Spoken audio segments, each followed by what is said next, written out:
Hello, I'm David and I'm looking forward to having loads of fun with you today. But first, I've got someone very special for you to meet. This is Woody. Say hi, Woody.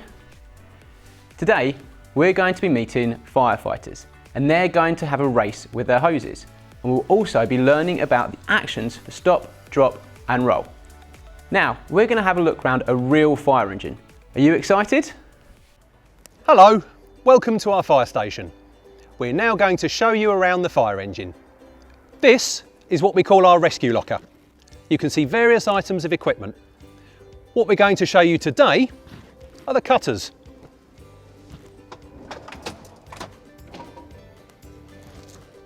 These are just like a big pair of scissors. If you want to cut some paper, you get your scissors out. If we need to cut parts of a car off, we'll get our cutters out. In our middle locker, we carry our black hose, which is 54 metres long. We use this for small fires. We also have our red hoses. These are taken out, rolled out and plugged into the back. And we have different attachments called branches. We use different branches depending on the type or size of the fire. So this is our end locker. We have lots of equipment again, but what we've got here that is very important for us and you is our big first aid kit. Now you may have a first aid kit at home or at school. We carry lots of things from small plasters to big bandages. This is where we also keep the oxygen masks for humans. However, we have some different oxygen masks, specially designed to be used on animals. So we're able to help people and animals should they breathe in smoke from a fire. So now we're at the back of the fire engine. This is where the controls are that enable us to get water from the fire engine onto the fire. Now the red hose that we spoke about earlier plugs into the back here, and in the middle of the fire engine there's a big bubble of water. It's 1600 litres. So if you look at our litre bottle, it's the same as 1600 of these. You get the water to come out simply by turning the taps on, exactly the same as you would in the bathroom at home. We turn them on, we push our buttons, and then we get our water from the fire engine and on to the fire. Just like on the other side, we have more hoses. In this locker, we have lots of tools, such as shovels, crowbars and hammers. We also have a big fan. When we go to fires in houses, there is lots of smoke, and we use this fan to blow all of the smoke out.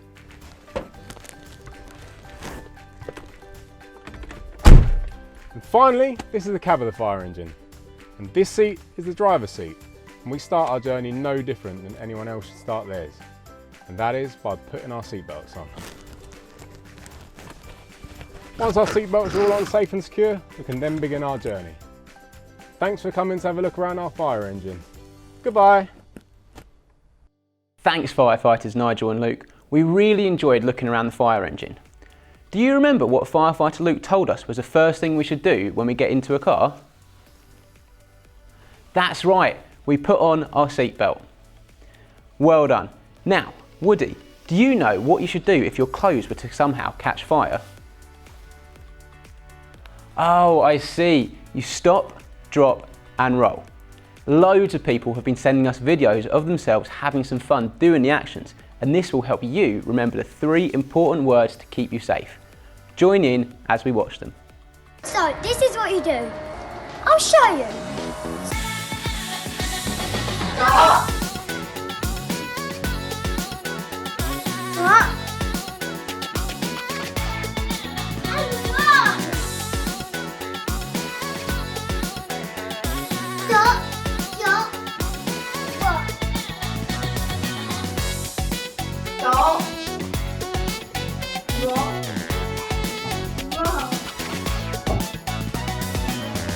Stop.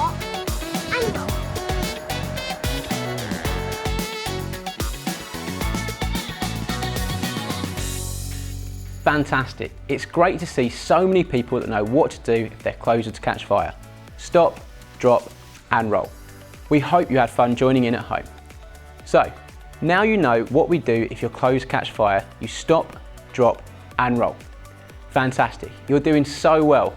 Woody has to go now, but when we come back, we'll be joined by Woody's sister Elsa. Bye for now. Still to come, we're going to be playing a game with Nicola, who answers the 999 calls, and we're going to go for a barbecue with the Byrnes. Welcome back. Joining us now is Elsa. Hi Elsa. Now, do you know what this is? This is a garden hose. One of my favourite parts about the fire and rescue service is the hoses. Sometimes when I'm at home, I use the garden hose to water the plants, but I pretend that I'm putting out little fires. I wonder what the difference is between my garden hose and the hoses the firefighters use. Hi, I'm Firefighter Luke and welcome to our fire station. So, you want to know what the difference is between your garden hose and one of our hoses that we use to put out fires? Well, they are similar. They both get plugged into a tap, the water gets turned on and it squirts out at the end. The biggest difference is how much and how quickly you can get the water out, which is very important putting out big fires. Let's do a test. We have a normal garden hose and one of our fire hoses, and they're going to fill up a tub. Let's see how much they can fill up in 30 seconds using each. Ready, steady, go!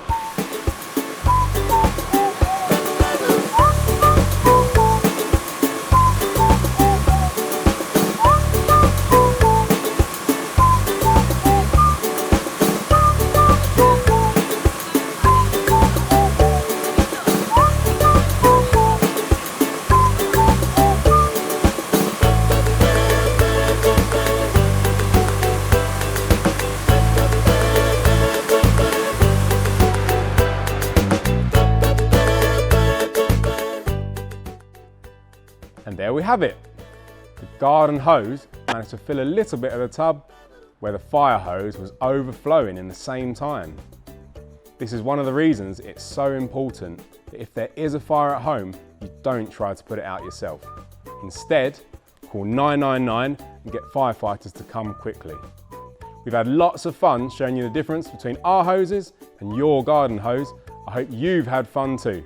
Remember, stay safe. In an emergency, call 999 and we look forward to seeing you soon.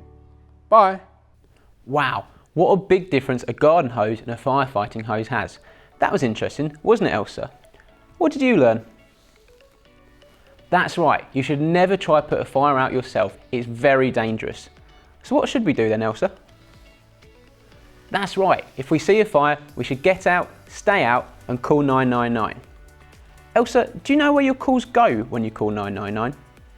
Well, I've got a friend that can tell us all about it. Shall we talk to them?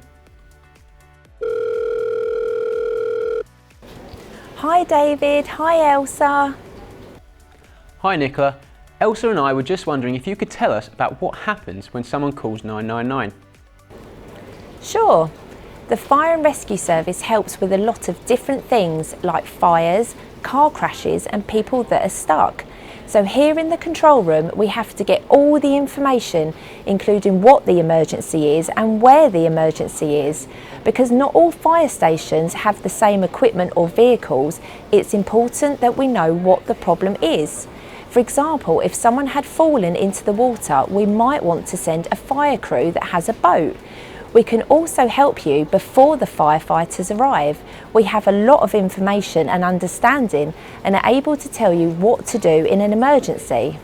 Do you feel like a quiz, Elsa? Okay, good. And all you children can join in at home by shouting out the answers. Question number 1. What number do you call for the emergency services? Is it A, 123, B, 999 or C, 555? You put B, 999, that's right. Question 2. Which of these services can you not get by calling 999? Is it A, the Fire and Rescue Service, B, the police or C, a grandparent? You put C, a grandparent, that's right. The emergency services you can speak with by calling 999 are the Fire and Rescue Service, the police, the ambulance service and the Coast Guard. Last question, this one is hard. Do you know your home address?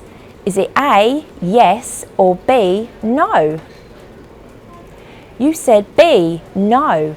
If there is an emergency at home, you will need to be able to tell us or the ambulance service or the police where you are. That way we can get help to you very quickly. Thanks for calling and joining into the quiz. I'll speak to you again soon. Goodbye. Thanks, Nicola. Wow, Elsa, wasn't it cool to see where the calls go in an emergency when you call 999? Today, we've learnt what to do if our clothes catch fire, to put our seatbelt on first when we get into a car, and to call 999 in an emergency. Finally today, we're going to see what happened when Elsa had a barbecue. Do you like having barbecues with your family? I do too. Now, let's go and see Elsa having a barbecue with her family. Lovely sunny weather means barbecue time for the Byrnes family. And Dad loves cooking in the garden. It's his favourite. Elsa loves watching Dad light the barbecue and thinks she could do it just as well. So she thinks she'll practice lighting a match. But matches aren't to be played with. Ouch! Elsa won't do that again. It's important to quickly treat a burn under cool running water. If it's serious, call 999 for help and then cover with loose cling film. Cool, cool and cover. Remember, matches and lighters never touch. They can hurt you very much. Oh wow, that looks tasty. I'm getting hungry. Elsa, do you think you'll be able to keep your family safe at your next barbecue? Well done. So now you know not to touch the barbecue or play with matches. If you do touch a barbecue, you could burn yourself. Can you remember what you did when you burnt your hand on the barbecue? That's right. You cool, you run the burn or scald under cool running water for 20 minutes.